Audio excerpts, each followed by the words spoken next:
Всем привет, это Леонид Волков. Ну и поскольку я теперь сертифицированный государством экстремист и террорист, то позволю себе в очередном выпуске моей программы покуситься на наше все практически. Сложно, конечно, мне, простому террористу, критиковать и анализировать целого академика и главу субъекта Российской Федерации, но в последнее время есть о чем поговорить. Рамзан Кадыров создает огромное количество информационных поводов, и в них надо разобраться. Я постараюсь вам доказать, что за всей этой безумной медиа-активностью скрывается довольно простое и понятное объяснение. И я надеюсь, что после этого видео вы по-другому будете смотреть на Рамзана Кадырова и его медийные эскапады. Так что устраивайтесь поудобнее, подписывайтесь на мой канал, поставьте авансом лайк этому видео, он вам еще пригодится, и начинаем разговор. Рамзан Кадыров умеет привлечь к себе внимание. Всегда умел, у него всегда это хорошо получалось. Но надо признать, что сейчас, в начале 2022 года, мы видим просто какое-то невероятное обострение на всех фронтах. Огромное количество активности. Его полицейские, его тантон-макуты, боевики, берут заложников, похищают людей, причем не только на территории Чечни, а по всей стране. Он дает невероятно адские комментарии, объявляя террористами членов Совета по правам человека и журналистов. Одновременно он позволяет себе давать Путину советы по Украине. Говорит, да я бы ее давно взял и присоединил. Кто не понимает, что Америка Украины, и для Украины ничего хорошего не желает. Наоборот, они свои истории диктовать против России. Им нужно государство, чтобы поставить туда свою базу. Если Украина, если в Украине есть люди, то они должны противостоять этому. А если нет Украины, то Россия должна принимать меры. И вот я, если был бы вместо президента, я давно забрал бы Украину, отправил бы туда войска, навел бы порядок. На самом деле, это происходит далеко не в первый раз. И я сейчас приведу несколько примеров о том, с чем обычно связаны подобные всплески неуемной кадыровской активности. Но начнем мы с того, что коротко вспомним, как устроена путинская Россия. И хотя я про это уже несколько раз рассказывал, эта тема настолько важна, что не бесполезно повториться. Путинская Россия устроена как классическое мафиозное государство. Путин разруливает конфликты между ключевыми членами своей элиты для того, чтобы управлять через неопределенность и баланс. Ему нужно, чтобы все его правые руки постоянно конфликтовали друг с другом, потому что тогда им всем и нужен будет Путин, как верховный арбитр решала и разводила. А вокруг чего у них в мафии там в основном конфликты? Ну, конечно, вокруг бабла, вокруг сфер влияния, которые, в свою очередь, определяют возможность воровать. Поэтому внутривидовая конкуренция очень сильно обостряется каждый раз, когда общий пирог бабла сжимается, и его начинает немножко на всех не хватать. Каждый раз, когда падает российская экономика, каждый раз, когда случается очередной финансовый кризис, обостряется внутривидовая конкуренция, потому что им начинает становиться страшно, что на всех не хватит. Придется сократить привычный уровень потребления, не удастся купить новую яхту или новый самолет, или сыну на день рождения получится подарить не миллиард, а всего 900 миллионов. Это очень страшная перспектива, и в ужасе от такой перспективы все путинские подручные начинают бегать и конкурировать с собой гораздо жестче, чем обычно. А теперь очень грустный пример на тему того, как Рамзан Кадыров чувствует себя как рыба в воде и прекрасно умеет работать в этой системе конкурентных взаимоотношений в окружении Путина. Вот сейчас финансовый кризис, сейчас на 10% упала национальная валюта, сейчас уменьшается бюджетный пирог. В прошлый раз такое было осенью 2014 года. После аннексии Крыма, после сбитого Боинга, после санкций, падала, сокращалась как шагреневая кожа российская экономика, падал рубль, и всей путинской элите становилось ясно. Надо будет ужиматься, надо будет урезать аппетиты, грядет большой передел, потому что на прежнее безудержное потребление денег будет не хватать. Но Рамзану Ахматовичу Кадырову, конечно, ужиматься не хотелось. Что он тогда сделал? Увы, он тогда убил Бориса Немцова. В 23:31 27 февраля 2015 года Бориса Немцова расстреляли в спину, когда он шел по Большому Москворецкому мосту с подругой из Украины. В ходе следствия были арестованы 5 подозреваемых из Чечни. В 2017 году суд признал их виновными в совершении заказного убийства. Кадыров убил Немцова. Понятно, что Заур Дадаев и все вот эти вот люди не могли действовать без его прямого поручения. Понятно, что тот человек, которого импотентное российское следствие якобы считает заказчиком убийства, водитель Руслан Мухуддинов, не является никаким настоящим заказчиком. В то же время я не согласен с теми, кто говорит, что это Путин заказал убийство Немцова и организовал его. Судя по публичной реакции Путина, ему это далеко было неприятно, и никуда ему это не уперлось. По поводу убийства Бориса Ефимовича Немцова. Вы с ним были дружны, вы с ним поддерживали отношения. Значит, он был резко оппозиционно настроен и ко мне, и к власти вообще. Хотя у нас с ним были достаточно добрые отношения тогда, когда мы с ним общались. Вот. Значит, я уже высказывался по этому поводу. Я считаю, что это абсолютно позорное явление. Трагическое и позорное. Убийство подобного рода. Борис Немцов при всей его политической важности не был в тот момент главным конкурентом Путина. Путин после убийства Немцова растерялся, он явно был к этому не готов. Он на 2 недели ушел со всех экранов, исчез из политической повестки. В отличие от истории с покушением на Алексея Навального, например. Путину это было все неприятно, потому что Рамзан Кадыров поставил его перед неприятным выбором. Я полагаю, что убийство Немцова, увы, как ни прискорбно об этом говорить, преследовала весьма практичную цель. Рамзан Кадыров видит, что бюджетный пирог сокращается. Ведутся разговоры о том, что пора бы нам сократить финансирование Чечни. Это бесконечная прорва, куда уходят сотни миллиардов рублей. И он думает, сейчас они из-под меня выбьют ресурсную базу. Нет, надо сделать что-то такое, что приведет к политическому решению. Кадырова не трогать. Пусть остальные путинские дружки, все эти Сечины, Тимченко, Ковальчуки и Ротенберги между собой решают, кто на себя возьмет бремя сокращения общего пирога. Но кадыровский кусок останется неизменным. Что для этого надо сделать? Надо ворваться в политическую повестку и вынудить Путина отдать команду «этого трогать нельзя». Именно к этому, увы, и привело убийство Бориса Немцова. Оно же было сделано не тайным образом, а предельно открыто у стен Кремля офицерами чеченского спецназа. Оно было сделано так, что не могло не быть немедленно раскрыто. Там действительно камеры у ФСБ и ФСО на каждом шагу. Оно и было раскрыто. Что случилось дальше, понятно. Прибегают ФСБшники к Путину, а ФСБшники Кадырова, конечно, ненавидят. Это конфликтующие кланы. Они еще недавно воевали, бегали друг за другом по лесу с автоматами. И говорят, отец родной, да вот, мы их поймали просто на месте преступления. Разреши нам устроить с этим Рамзаном, которого мы ненавидим, окончательную разборку.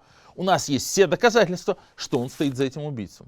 Путин сидит и думает, что мне с этим делать-то сейчас? У меня и так проблема, Украина, санкция, то все 3-10. И что мне сейчас, начинать 3-ю чеченскую войну?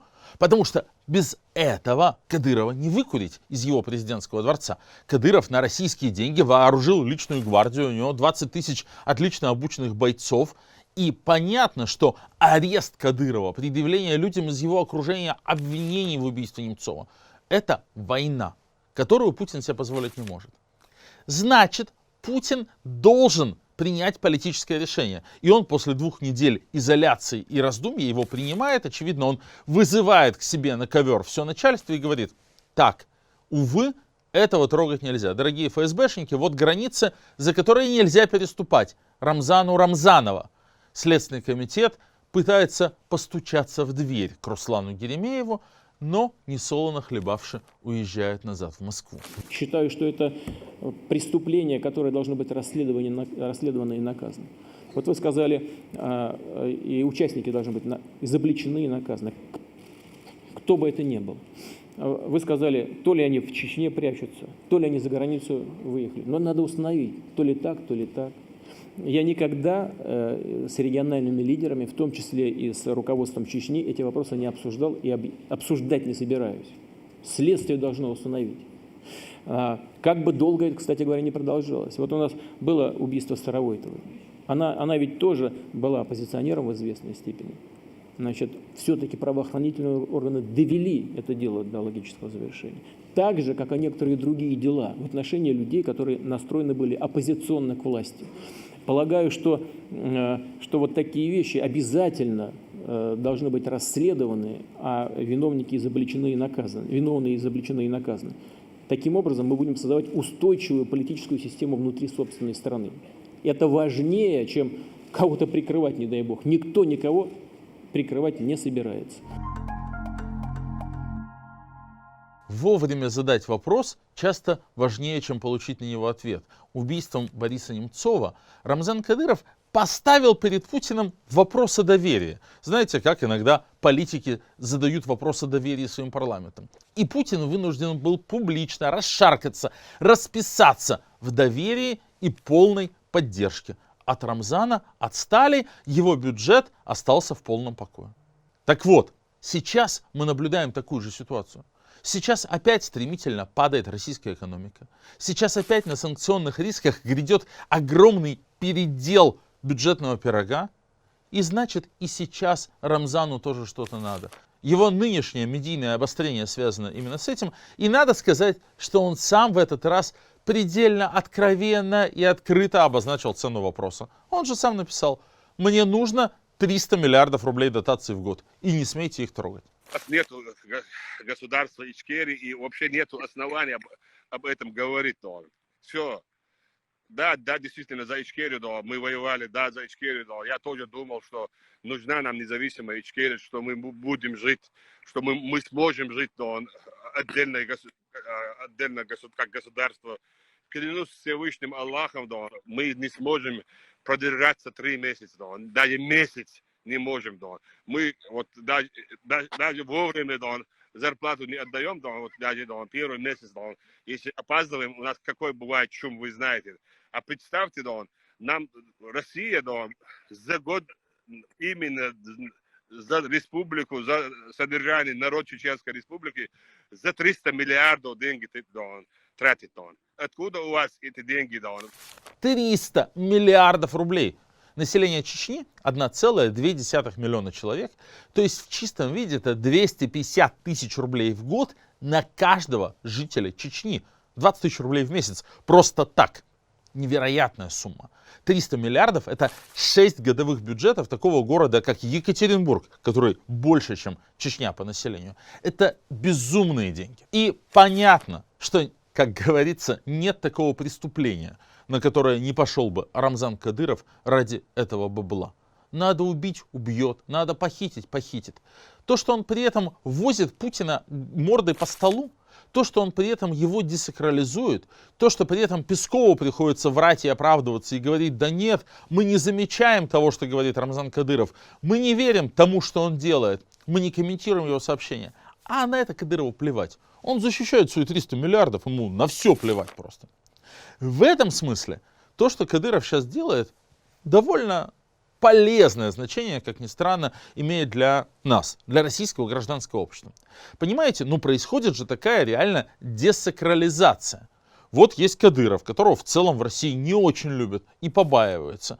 И вот он показывает очень наглядно, что путинская правовая система ничего не значит, что даже путинские судьи не могут пользоваться своим статусом для защиты, что он может кого угодно называть террористами, ему за это ничего не будет. То есть он показывает избирательность путинского правоприменения. Он очень сильно показывает, какой Путин на самом деле слабый, какой Песков на самом деле лживый и ничтожный. И даже если некоторое количество любителей Путина, послушав вот эти кадыровские высказывания, в Путине усомнится, это тоже все неплохо. Еще раз напомню, поставьте лайк моему видео, подпишитесь на канал, а вопросы, которые у вас возникают по ходу, пишите в комментариях, не стесняйтесь, я буду на них и дальше отвечать.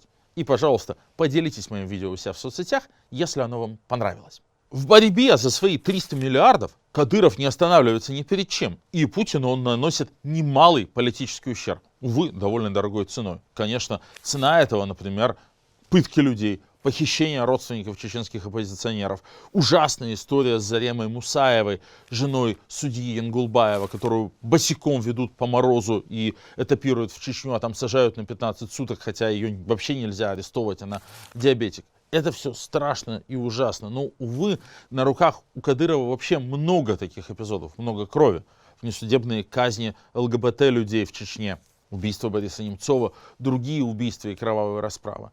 Увы, он не собирается останавливаться в своих преступлениях, но я хочу подчеркнуть здесь одну очень важную вещь. Эти все преступления он делает не потому, что ему убивать нравится, а потому, что он очень любит бабло. Есть такой миф, что Рамзана Кадырова якобы готовят в преемнике. Это полная ерунда. Он неизбираем. Он все-таки очень одиозная личность. И хотя какая-то часть людей является жертвами такого стокгольмского синдрома и как бы любит его потому, что боится, ну, в целом для большинства российских избирателей он ассоциируется, ну, вот, там, с чеченским сепаратизмом, с войной, с терроризмом. И, конечно, нет такой процедуры и нет такой Эллы Памфиловой, в ходе которой Кадыров мог быть избран, или в ходе которой избрание Кадырова на какой-то государственный пост могло бы быть легитимным в глазах значительного количества россиян. Так в этом и есть основа стабильных и успешных отношений Кадырова с Путиным. Путин понимает, что Кадыров достиг своего потолка, что подсидеть он его не может. Путину, конечно, нужен Кадыров. Он держит в ежовых рукавицах Чечню, он имеет личную гвардию для особых поручений, он наводит ужас на оппозицию и позволяет, кстати, рассказывать вот эту сказку, которую до сих пор еще многие покупают, что типа Путин последний либерал, надо за Путина держаться, потому что не будет Путина, будет Кадыров и будет еще хуже.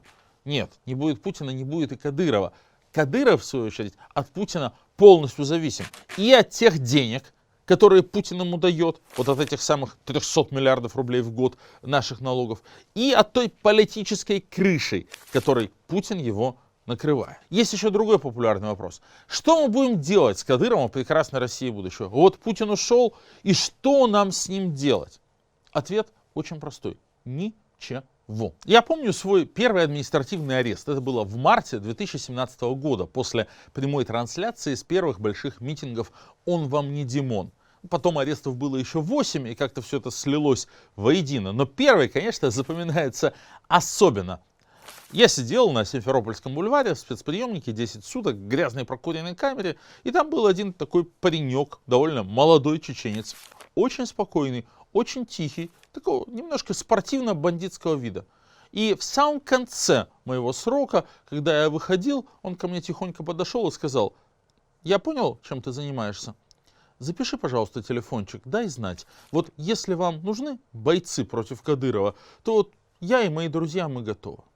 Чеченское общество, как известно, сохраняет до сих пор многие пережитки родоплеменной структуры. Чеченский народ состоит из примерно 100 тейпов племен, которые объединены в 9 родоплеменных союзов, тукхумов.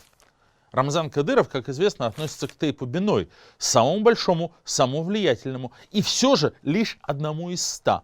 И тукхум, к которому относится тейп Биной, тоже самый большой и влиятельный, и все же к нему принадлежит меньше четверти чеченцев. И остальные его ненавидят. Остальных он пытает, похищает, держит на голодном пайке, сажает в свои тюрьмы.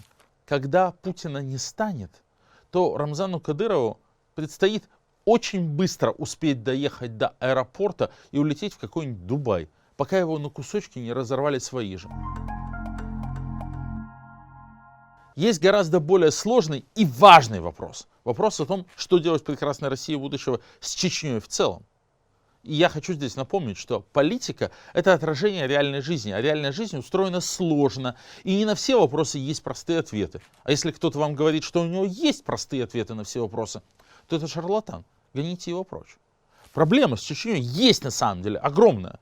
Это довольно большой регион Российской Федерации, который нищенствует, в котором не построено никакой серьезной самостоятельной экономики.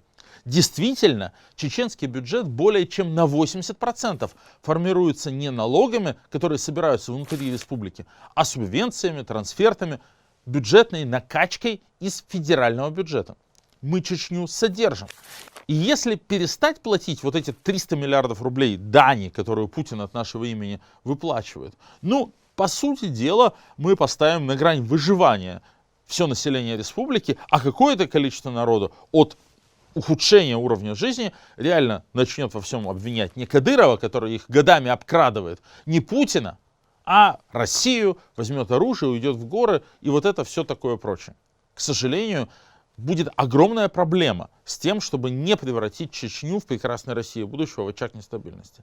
И простого решения здесь нет. Надо будет строить экономику, надо будет инвестировать в создание рабочих мест, там сейчас безумная безработица, надо будет инвестировать в производство, в то, чтобы в регионе появилась налоговая база, появились предприятия. Надо будет бороться с безумной коррупцией.